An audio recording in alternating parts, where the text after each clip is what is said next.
Okay, we'll try to make this quick tonight. It's getting late. I'm on the K-1, the official $250 broken K-1 that, as somebody put, she had a hard life, and she really did. So we're going to try to get the transmit section debugged here. So I'll tell you what we're up against first. So we're going to look at the way we generate the signal on this transmitter is the VFO at about 3 megahertz to a premix, and we're in 15 meters, so this is a 29 megahertz crystal, and that's going to get us about 26 megahertz through the bandpass filter, and then later on we will go up here and we'll subtract 5, that'll get us to about 21. So that's how we're going to get to the 15 meter band. I have shrunken that down a little bit here, so it's VFO, premix, bandpass filter, transmit attenuator, and then the transmit mixer. So we've got some convenient spots. We're going to look at C40 in the VFO only because it's easy to probe on the bottom. There's a connector that goes up to the filter board here, P1. There's a pin 1. We can look at the premix. Pin 6, we can look at the output of the bandpass filter. And then there's a convenient pin here marked attenuator that we're going to probe to get the output of the transmit attenuator. So we'll start with those first. So here is the first one on C40. Let's see, we'll back up here and give you a view of the scope.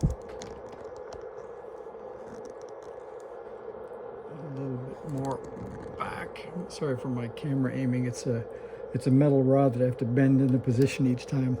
Okay, so we're going to start here on the VFO, and as you can see, that's conveniently set up already, and if we adjust those, we're at about 3 megahertz, which is what we expect. Okay, and that is plenty of output on that pin. That is, what is that, 300 millivolts, something like that. So then we're going to go to, oh, and look at that, there's the payoff. That's a beacon on 21 megahertz at 21060, so it proves that we do have the receiver running here, so that's a good news. And then here is pin 1 of that FLP1 connector, so I'll hold that and we'll go look at that frequency. All right, we'll dial these up here to the bottom of the troughs. I don't know if I believe that, but it does say it's about 24 megahertz.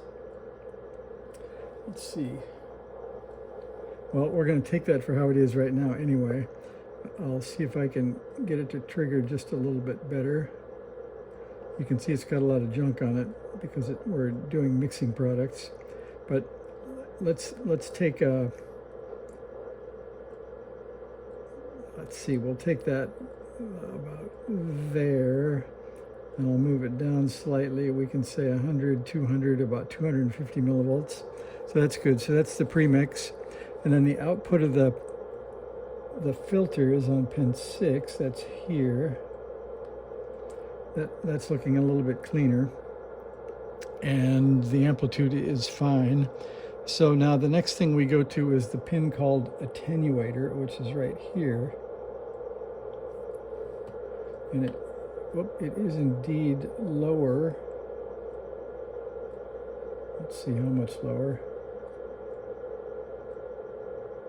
Okay, and still around the same frequency, and now we're at about 100 millivolts or so. So that gets us to the output of the attenuator. That's here, the transmit attenuator, right there. And now we've got to get through the transmit mixer. And I didn't think we'd get this far because I thought it was broken before, but let's give that a shot. We'll give it one more probe while you're waiting here for a sec. So I'll show you the transmit schematic. So we have made it through, the premix came in here. There's the transmit attenuator. We just probed there and that worked. So now we're going to probe on the output of this one called mix. And they have conveniently labeled all these pins on the bottom, and it's a good thing because the filter board is on top of all this stuff. And so there we are again on the output of the mix pin. and that's looking pretty clean.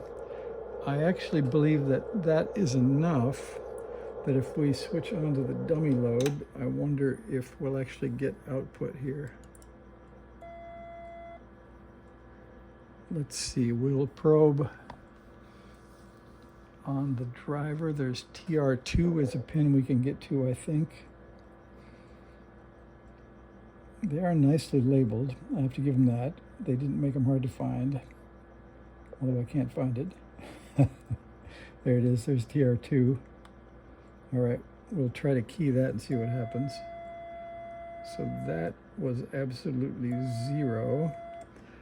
So then we'll have to back up from TR2, which is here. And so one would suspect maybe the filter board. So I'm going to go look at FLP2 and look at pin 1, I think, which is input.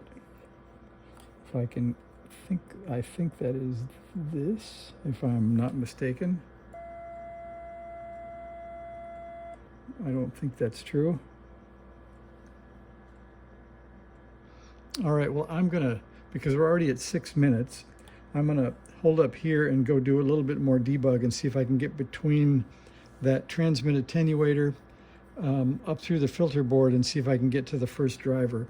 I think probably you're not here still hanging after 6 minutes anyway, so we will say we're up through the transmit attenuator and see how far we get after that. So thanks for watching.